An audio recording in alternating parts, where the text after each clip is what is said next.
আসসালামু আলাইকুম প্রিয় শিক্ষার্থী বন্ধুরা। আজকে তোমাদের দেখাচ্ছি আজকে রুগী রূপালী। রূপালী মেয়েটা এসছে, একটু জটিল সমস্যা আছে। আজকে প্রথম চিকিৎসা নিচ্ছে আমার কাছে।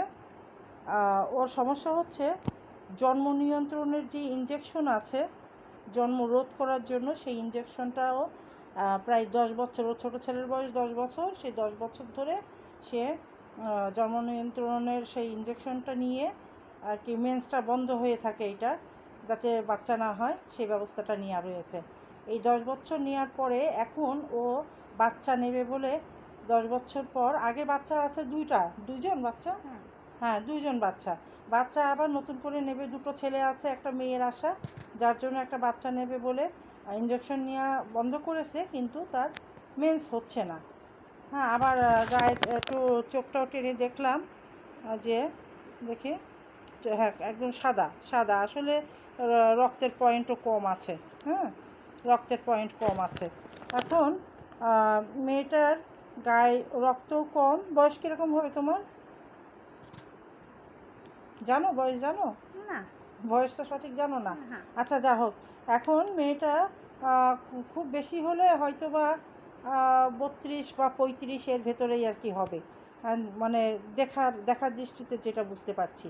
এখন এই মেয়েটার যেহেতু মেন্সটা ক্লিয়ার হচ্ছে না, এটার একমাত্র কারণ ওই জন্ম নিরোধক যে ইঞ্জেকশনটা, এইটা একেবারে পুরুষের মতো বানিয়ে দেয় মেয়েদের, এবং খুব পার্শ্ব প্রতিক্রিয়া হয়, একটা বেশ খারাপ পর্যায়ে নিয়ে যায়, অনেক রোগ ব্যাধিও তৈরি করে। এই মেয়েটার ক্ষেত্রেও তাই হয়েছে, কারণ সে একটু গ্যাপ দিয়ে দিয়ে পদ্ধতি পাল্টায়নি, একটানা এই 10 বছর একই রকমভাবে ওই একই পদ্ধতি চলেছে। এখন যেহেতু 10 বছর পরে বাদ দিয়েছে, একদম পুরুষের মতো হয়ে গেছে, তার কোনো মেন্স হচ্ছে না।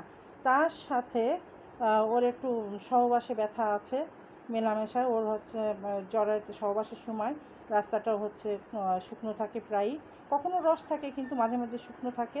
আবার হচ্ছে কখনো মাঝে মাঝে একেবারে রেগুলার ব্যথাটা লাগছে না, তাই না? হ্যাঁ, মাঝে মাঝে কখনো কখনো ব্যথা লাগে, কখনো কখনো ঠিক থাকে। হ্যাঁ, এরকম একটা অবস্থা, সহবাসে ব্যথা আছে। তার সাথে লবণ কেমন খাও বললে? লবণ আমার খাই। কেমন খাও?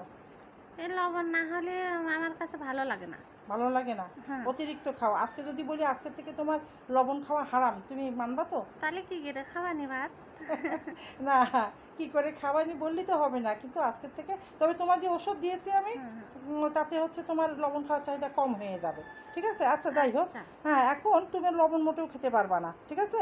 কাঁচা লবণ খেতে পারবা না, তরকারিতে একটু লবণ বেশি দিয়ে খাবা। এখন এখানে আরও যে জটিল জটিল সমস্যা আছে সেগুলো আমি জানাচ্ছি। আরও অনেক সমস্যা আছে। এর সমস্যা হচ্ছে সহবাসে তো ব্যথাটা আছে, তার সাথে একটা সাদা স্রাব গোসলের পরে পানির মতো গড়ায় পড়ে, তাই তো? গোসলের পরেও আবার মানে কোনো নিয়ম নেই, এনি টাইম। আচ্ছা, গোসলের পরেও কি একটু গড়ায় পড়ে? আবার সবসময় পাতলা গরম মতো হয়? আচ্ছা আচ্ছা, ঠিক আছে। এখন এইটা হচ্ছে সাদা স্রাবের সমস্যাটা গেল, তার সাথে মাথা ঘোরে তোমার? হ্যাঁ, চোখ মুখ আন্ধার দেয়, তার মানে গায়ে রক্ত কম হয়ে গেছে। হ্যাঁ, এই যে চোখটা তো সাদা হয়ে গেছে, রক্তের পয়েন্ট কম হয়ে গেছে, যার জন্য প্রেশারটা লো থাকে। হ্যাঁ, যার জন্য মাথা ঘোরে। আর তার সাথে প্রচণ্ড মাথা যন্ত্রণা, তাই তো বললে? কেমন যন্ত্রণা বলো? এই 10 বছর ধরে করে মনে করেন 2 পাশ এই কিনে মনে করেন ফেটে যাচ্ছে, আর 2 পাশ মনে করেন সে একদম চিড়িক মেরি, মনে করেন যন্ত্রণার জন্য আমি তাকাতে পারি। এই তোমার ছোট ছেলের বয়স 10 বছর, এই 10 বছর ধরে হচ্ছে মাথার যন্ত্রণা অনেক আগের থেকে, কিন্তু আজকাল মনে করেন বেশি হচ্ছে, এই 10 বছর বেশি হচ্ছে। আচ্ছা, এই 10 বছর ধরে তুমি বললে একটা অ্যালোপ্যাথিক ট্যাবলেট তুমি নিয়মিত প্রত্যেক দিন খাও, তা না হলে তুমি মাথা যন্ত্রণায় বাঁচো না, তাই বললে? তার মধ্যে মনে করেন যদি ওতেও না হয়, হ্যাঁ আবার নাপা খাই, সেই ব্যথার বড়ির পাশাপাশি এই 10 বছর এই একটা না একই রকম চলে যাচ্ছে, একই রকম খাই যাচ্ছে। হ্যাঁ হ্যাঁ, যার জন্য অনেক জটিলতা তৈরি হয়ে গেছে মেয়েটার ভিতরে। মানে একটানা যদি ব্যথার বড়ি খাওয়া হয়, নাপা খাওয়া হয়, তাহলে তার ভেতরের পার্টস পাতিগুলোর কি অর্গানগুলোর কেমন অবস্থা হয় সেটা তোমরা বুঝতে পারছো।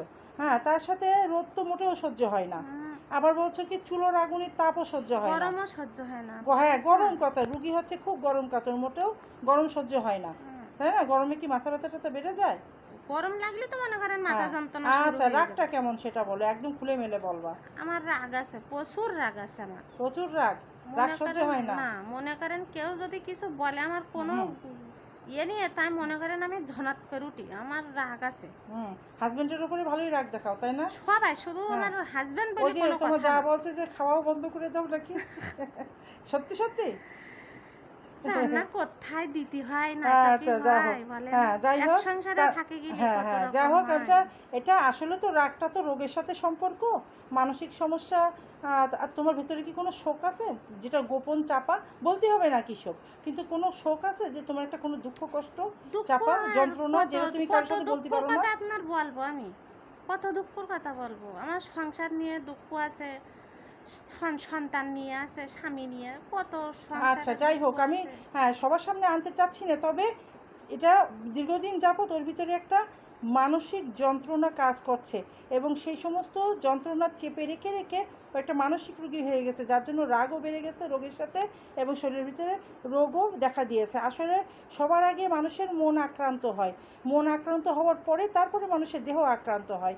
এই জন্য মেডিসিন দিলে কিন্তু প্রথমে মনের উপরে কাজ করে। যদি মেজাজ গরম থাকে, রাগ থাকে, হ্যাঁ, উচ্চশক্তির ওষুধ দিলে দেখা যায় হঠাৎ করে একটা মেডিসিন অ্যাগ্রাভেশন ঘটে, রাগটা বেড়ে গেল। তারপরে 72 ঘন্টা পরে আবার আস্তে আস্তে রাগটা কম হয়ে যায়। তারপরে দেখা যায় রুগীরা প্রায় বলে যে তাদের আর নাকি সহ্য করার ক্ষমতা এসে গেছে, তার আর রাগ হচ্ছে না। তা যা হোক, আশা করি এই মেয়েটারও ইনশাল্লাহ রাগ কম হয়ে যাবে, কারণ আমি যে মেডিসিনটা দিচ্ছি তাতে ওর মানসিক সমস্যার উপরও কাজ করবে, এবং ভিতরে দুঃখ কষ্ট যন্ত্রণা জ্বালা যন্ত্রণা কাউকে বলতে না পারে যে চেপে থেকে যে রোগগুলো তৈরি হয়েছে সেগুলো আল্লাহর রহমতে ঠিক হয়ে যাবে ইনশাল্লাহ। মাথার উপরও কাজ করবে, একটু মেডিসিন অ্যাগ্রাভেশন ঘটবে, একটু মাথা যন্ত্রণা বেড়ে যাবে, তারপর একটুখানি সহ্য করলে হ্যাঁ, তাতে ইনশাল্লাহ আস্তে আস্তে আবার পুরোপুরি একটা মাথার ভেতরে যে ঝিল্লি শিরা এগুলো যদি শুকিয়ে যেয়ে থাকে সেগুলো আস্তে আস্তে ঠিক হয়ে যাবে ইনশাল্লাহ। তা মাইগ্রেনের সমস্যা তো আছেই, তার সাথে তোমার রোদ লাগলে কি মাথায় যন্ত্রণাটা বেড়ে যায়? রোদ লাগলো, বলছি না, রোদ গরম আমি সহ্য করতে পারি না। মোটেও সহ্য করতে সহ্য পারো করতে না? পারি না, আমি রোদ তো মোটে সহ্য করতে পারি না। আচ্ছা, এটা কি অনেক দিন যাবত নাকি এই এই এই অনেক দিন যাবত। অনেক দিন যাবত, অনেক বছর ধরে? আমার অনেক দিন হ্যাঁ, যাবত। অনেক জটিলতা। যা হোক, আমি এর চাইতে আর বেশি ভিডিও বড় করছি না, তবে যতটুকু আলোচনা করলাম মেন যতগুলো পয়েন্ট, একটা মেন পয়েন্টগুলো আমি তোমাদের দেখালাম। বেশি আলোচনা করতে গেলে ভিডিও অনেক বড় হয়ে যাবে, সময়ের স্বল্পতা আমার, এখনও অনেক রুগী বসে আছে। এখন এই মেয়েটিকে আমি লক্ষণ অনুযায়ী, তোমরা এতক্ষণে বুঝতে পেরেছো, ছাগলের মতো লবণ খায়, ন্যাট্রামিউর। আর তুমি হচ্ছে হাসলে খিলখিল করে যদি হাসো তোমার চোখে কান্নার মতো পানি আসে, সে কথা তুমি বলছিলে না? হ্যাঁ, হ্যাঁ, এটা অল্প অল্প ওর চোখে পানি চলে আসে। মানে ওর সমস্ত লক্ষণগুলো কিন্তু ন্যাট্রামিউর কভার করছে, যার জন্য আমি মেয়েটিকে, যেহেতু মেয়েটির জীবনী শক্তি ভালো আছে, এমনি কিন্তু অনেক সমস্যায় জর্জরিত, তারপরে আমি ওকে 200 না দিয়ে আমি মনে মানে করেন আমার গায়ে জ্বর থাকে সব সময়, মনে করেন আমার গায়ে হ্যাঁ, জ্বর। গায়ে জ্বর থাকে। এই ওষুধটা খাওয়ার পরে তোমার গায়ের জ্বরটা যদি হঠাৎ ফুটে ওঠে, তার জন্য তুমি যেন নাপা বা কোনো জ্বরের ওষুধ খাবা না। বুঝবা যে তোমার ভেতরের যে চোরা জ্বরগুলো, সেই জ্বরগুলো তোমাকে ফুটিয়ে দিয়েছে, একা একাই 72 ঘন্টার মধ্যে আবার ঠিক হয়ে যাবে। ঠিক আছে? আচ্ছা, তাহলে মেয়েটাকে আমি ওষুধ দিলাম 1M মাত্র একটি দানা ডিস্টিল ওয়াটার দিয়ে গুলে ডোজ তৈরি করে দিলাম, কিছুটা খাইয়ে দিলাম, আর বাকিটা প্লাসিবো ভিটামিন দিয়ে দিলাম। ইনশাল্লাহ আল্লাহ ভরসা, আশা করি মেয়েটা আস্তে আস্তে আস্তে আস্তে ইনশাল্লাহ সুস্থ হয়ে উঠবে, তবে মেডিসিন কিছুদিন খাওয়াতে হবে আর পর্যবেক্ষণের মধ্যে থাকতে হবে, আর ইনশাল্লাহ আল্লাহ যদি তৌফিক দেয় পরবর্তীতে তোমাদের ফলো আপও দেখাবো। আজকে এই পর্যন্তই, আল্লাহ হাফেজ।